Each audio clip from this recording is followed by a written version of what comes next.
Je m'appelle Céline.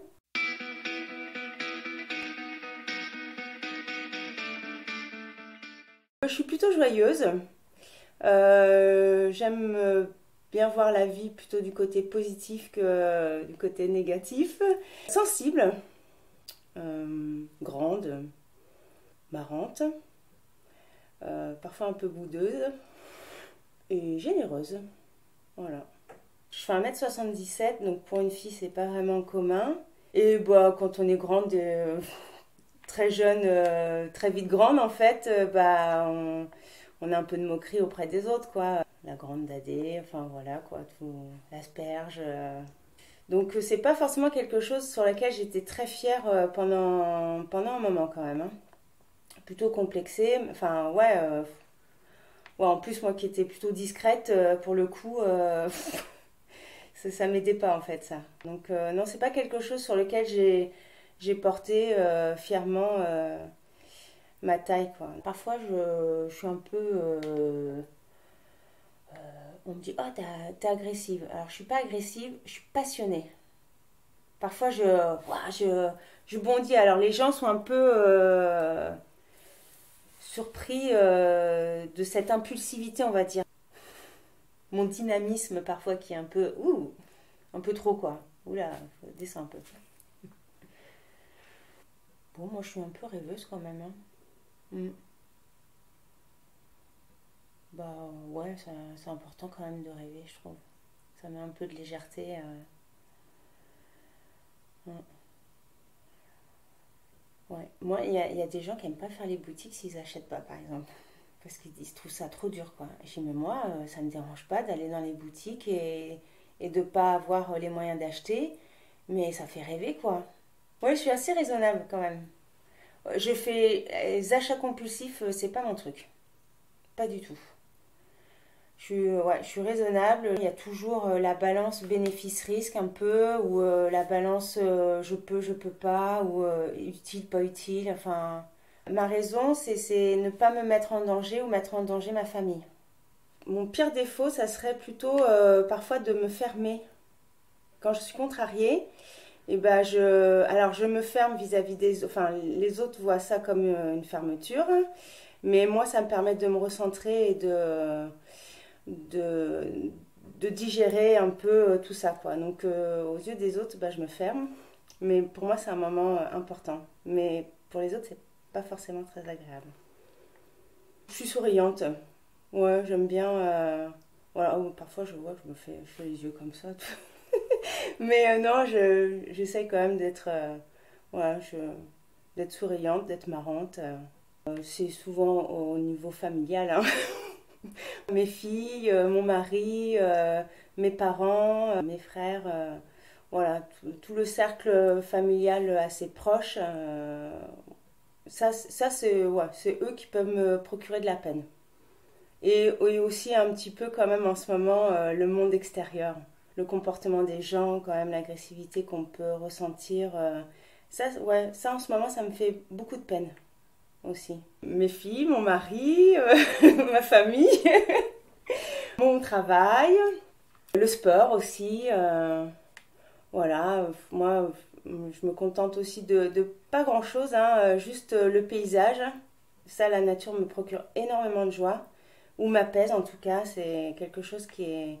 je suis admirative de ce que la nature peut nous donner. Donc ça, c'est beaucoup de joie aussi. Et donc, ouais, la nature m'a toujours, en fait, happée. Je sais pas si c'est bizarre, mais en tout cas, voilà, c'est moi, ça me fait du bien en fait. Les couleurs autour. Enfin, en plus, à Metz, moi j'ai toujours les tantôt, mais alors, mais je le trouve mais magique, hein. Parce que il a une force et une puissance qu'on retrouve nulle part, je trouve. Il vire de couleurs constamment. Ça passe du noir, du gris, du doré, du bleu, du vert. Enfin, sur des teintes complètement inimaginables. Et ça, je trouve ça beau et passionnant en fait. Enfin, j'aime bien en fait m'arrêter sur ça. Donc voilà, les gens et, et la nature. Bah, mon métier me passionne, hein. Alors en fait, mon métier me passionne parce que je rencontre beaucoup de gens. aller explorer un peu leur intimité ou quand ils me parlent de leurs mots. J'aime bien être là pour écouter en fait. Ça me passionne. En fait, ce qui me passionne, c'est les gens en fait, je crois. Maintenant, je suis réflexologue sur Metz. Mon métier, c'est accompagner les gens pour leur mieux-être, pour leur bien-être, pour diminuer leurs maux. L'idée, c'est de les faire disparaître complètement. J'aime à penser qu'un stress, une émotion apporte une douleur au corps.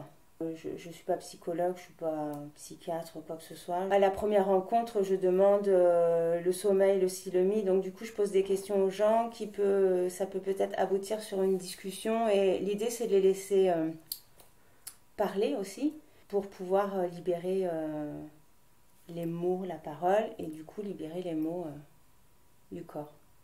J'ai des gens qui ne parlent pas, j'ai des gens qui s'endorment, puis j'ai des gens qui ont besoin de parler et moi je suis là pour les écouter.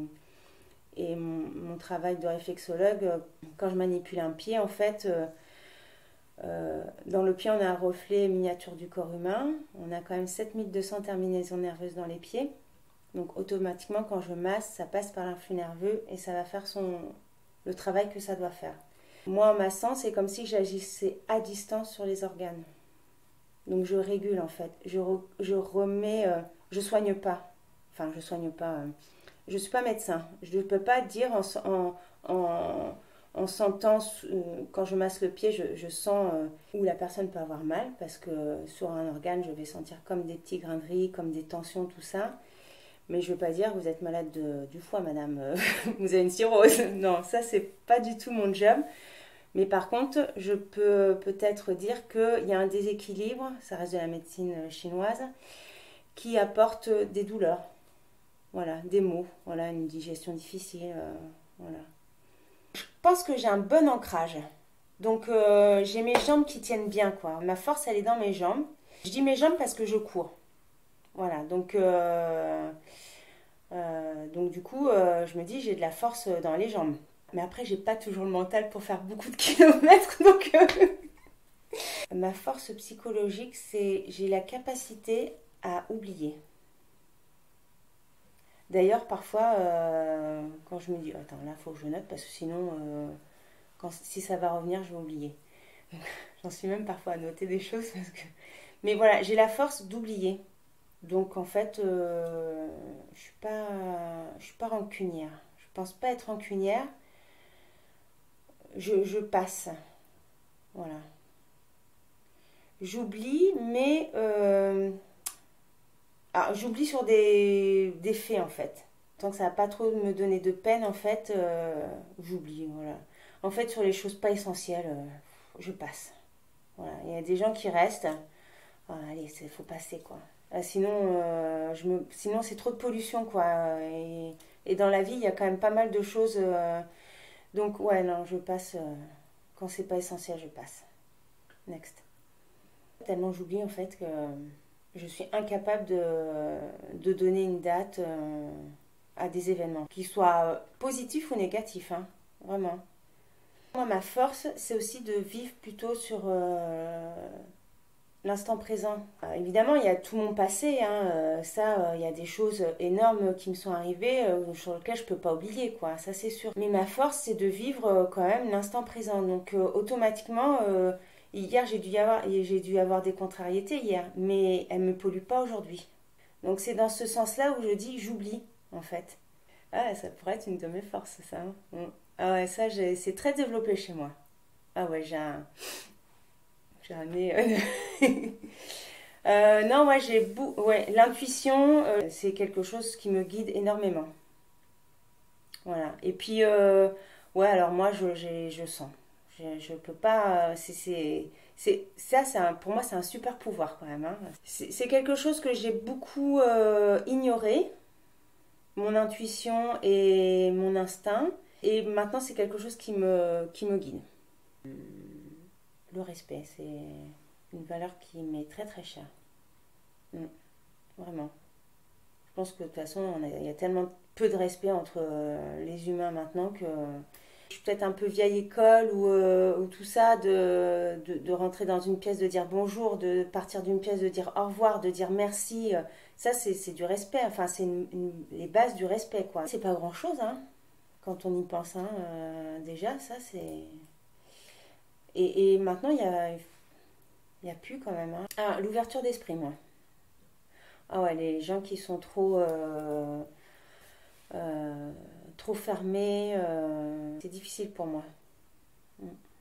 Ouais, j'aime bien les gens qui sont ouverts d'esprit et qui sont à l'écoute de la personne qu'ils ont en face d'eux et qui un peu curieux aussi. Voilà, ça j'aime bien. J'aime bien les gens quand ils disent je me suis trompée, de ne pas avoir peur de dire bah, excuse-moi ou je me suis trompée, quoi. Il peut s'être trompé vis-à-vis de la personne, mais soi-même, de dire putain j'ai fait une connerie là. Je pense très sincèrement qu'on apprend de ses erreurs, donc c'est jamais un faux pas, c'est toujours un apprentissage.